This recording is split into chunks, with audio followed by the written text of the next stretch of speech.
안녕하세요, 약사 메이스맨입니다. 오늘은 이 영양제들만큼은 해외 직구 제품보다 국산이 더 낫다라고 제가 생각하고 있는 성분들을 소개해 드릴 건데요. 제가 매번 강조를 드리지만 우리나라는 의약품이나 건강기능식품으로 분류되는 영양제들을 상당히 보수적으로 관리하고 있고, 반대로 미국 같은 경우 FDA에서 서플리먼트의 품질 관리를 직접 하지 않고 자유롭게 시장에 맡기고 있습니다. 그래서 미국 제품 같은 경우 하자가 발견되는 경우가 실제로 많고, 소비자들이 만든 품질 평가 사이트 컨슈머랩이나 랩도어 같은 사이트에서 품질을 확인해보고 구매를 하신 편이 좋다고 늘 말씀을 드렸었죠. 그래도 컨슈머랩 같은 사이트에서 품질이 검증이 된 제품이라면 직구로 복용하셔도 저는 큰 문제가 없다고 생각을 하고 있고, 특히 우리나라에서 구하기 힘든 몇몇 성분 같은 경우에는 저도 직구 제품으로 권해드리거든요.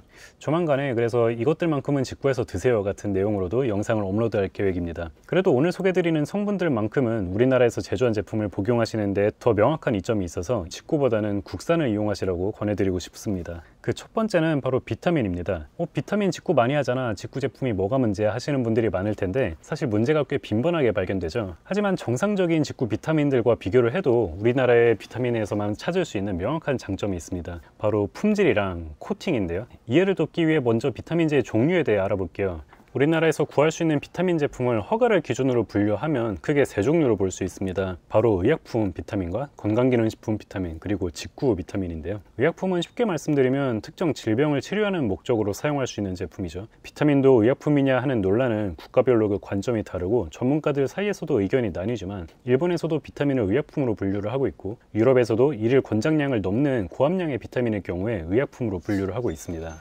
우리나라 같은 경우 제품에 따라 의약품으로 분류되기도 하고 건강기능식품으로 분류되기도 하는데, 아루나민 골드나 비맥스 메타 같은 유명한 비타민제는 모두 의약품이라고 보시면 됩니다. 의약품으로 분류된 비타민은 반드시 약국에서 구매하셔야 합니다. 그래서 불편하다는 의견을 보이는 분도 많은데, 저는 오히려 우리나라가 비타민제를 의약품으로 분류하는 몇 안 되는 국가라는 사실이 소비자분들께는 굉장히 큰 혜택이라고 생각을 하고 있습니다.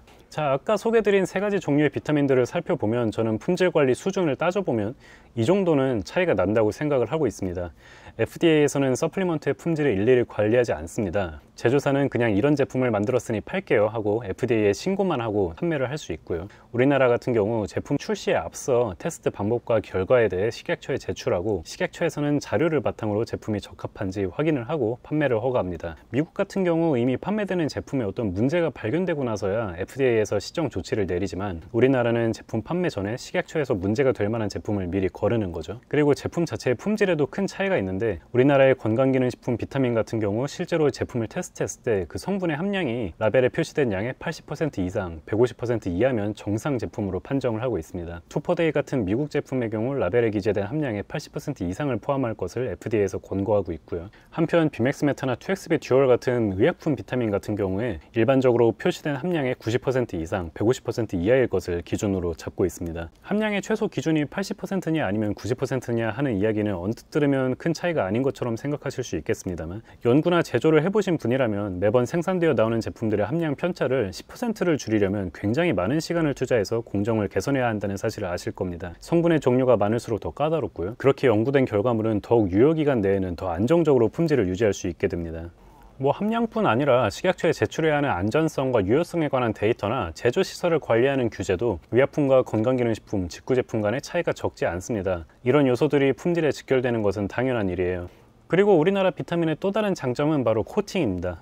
알약의 표면에 매끈하게 막을 씌우는 건데, 제가 알고 있는 우리나라의 의약품 비타민제는 모두 코팅이 되어 있습니다. 법적으로 반드시 코팅을 해야 하는 것은 아니지만 굳이 큰 비용을 들여서 코팅을 하는 데는 두 가지 이유가 있어요. 먼저 불쾌한 향을 최대한 감출 수 있고요. 그리고 제품의 안정성을 훨씬 개선할 수 있습니다. 일부 비타민 같은 경우 열이나 빛, 그리고 습기에 노출되면 쉽게 파괴되죠. 알약에 코팅을 함으로써 그런 변질을 효과적으로 막을 수 있습니다. 자, 우리나라는 그렇고 직구 제품은 어떨까요? 많은 인기 비타민제들이 캡슐로 나오고 이것들은 코팅이 안 되어 있습니다. 일반적으로 비타민제에 사용하는 경질 캡슐만으로는 안에 들어있는 성분들을 보호하기에 역부족이고 결국에 제품의 변질이라는 결과로 나타나는 거예요. 아니, 그럼 캡슐로 나오는 비타민제는 모두 변질되는 거냐? 그럼 그 많은 제품들이 어떻게 판매되고 있는 거냐 하고 생각하실 수 있는데, 맞습니다. 일반적으로 캡슐로 비타민제를 만들어도 그 유효기간 동안 품질이 유지되는지 업체에서 확인을 하고 제품을 내놓겠죠. 하지만 그 유효기간은 적당한 온도와 습도가 유지되는 상온에서 제품의 포장을 뜯지 않은 채 테스트를 하는 겁니다. 직구 과정에서 배 타고 비행기 타고 화물칸에 실리고 하는 과정들을 염두에 두고 테스트한 게 아니에요. 그런 상황에서 코팅도 되어 있지 않은 캡슐은 너무 쉽게 손상될 수 있는 환경에 놓여 있는 것입니다. 캡슐이 아니라 일반적인 정제, 태블릿 제형으로 된 것들은 그래도 코팅이 되어 있는 제품들도 있지만 그렇지 않은 제품들도 있습니다. 그래서 뭐 굳이 직구로 해외 비타민을 복용하고 싶으시다면 코팅된 정제로 나오는 제품을 선택하시는 편이 좋겠죠. 뭐 아무튼 품질 관리와 유지, 제품의 안정성, 규제, 그리고 해외 비타민들에서 문제가 빈번하게 발견된다는 점을 비교했을 때 우리나라에서 의약품으로 나오는 비타민제의 장점이 너무 명확하다는 말씀을 드렸고요. 자, 다음 제품은 오메가3입니다. 사실 비타민이야 조금 품질이 떨어진 것을 복용해도 뭐 비타민 섭취가 생각보다 덜 되겠구나 정도의 이슈지만 오메가3는 좀 다릅니다. 오메가3의 품질은 건강과 직접적으로 연관이 되어 있어요. 오메가3를 복용하는 목적은 보통 콜레스테롤 수치 개선, 혈관 보호, 염증 완화, 안구 건조 완화 정도가 있을 텐데 산화된 오메가3를 복용하시면 이 모든 오메가3의 효과를 전혀 누리지 못할 뿐더러 오히려 암 발생률이 높아지고 건강을 해치기만 하는 결과가 나타납니다. 그런 이유에서 오메가3 같은 경우 품질을 IFOS나 GOED 같은 단체에서 인증을 받는 시스템이 잘 되어 있고 이름 있는 오메가3 같은 경우 대부분 인증되어 있는 경우가 많습니다. 문제는 오메가3는 너무 쉽게 변질된다는 사실이에요. 작년에 발표된 연구에 의하면 미국에서 가장 많이 판매되는 오메가3 제품 23개 중 3개의 제품이 산패도의 기준을 초과한 것으로 나타났습니다. 그냥 정상적으로 유통되는 제품도 산패가 되는데 우리나라에 직구로 들어오게 될 경우 열이나 습기에 더욱 취약하겠죠.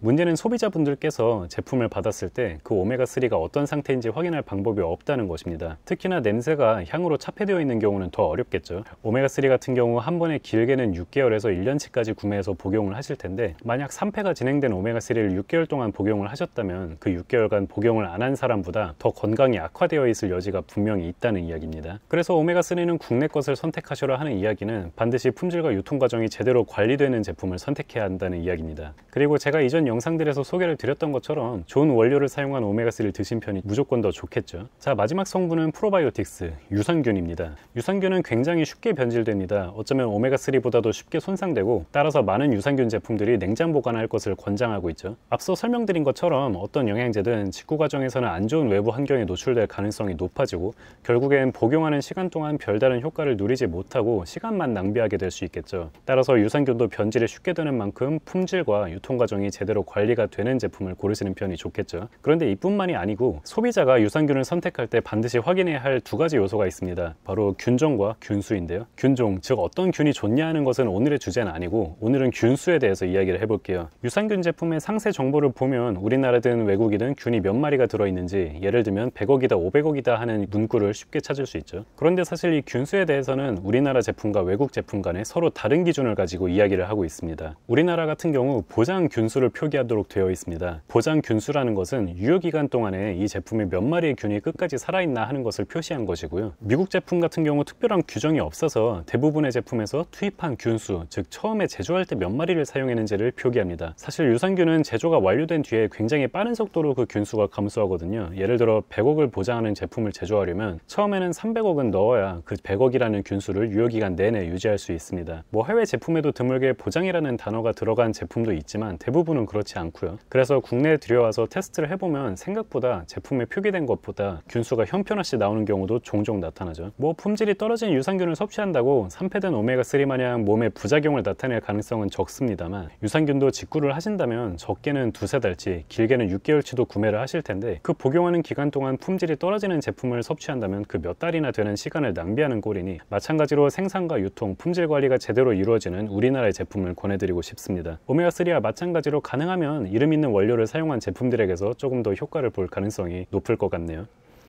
자, 오늘 내용은 여기까지고요. 도움이 되셨다면 구독과 좋아요 그리고 알람 설정도 부탁드리겠습니다. 감사합니다.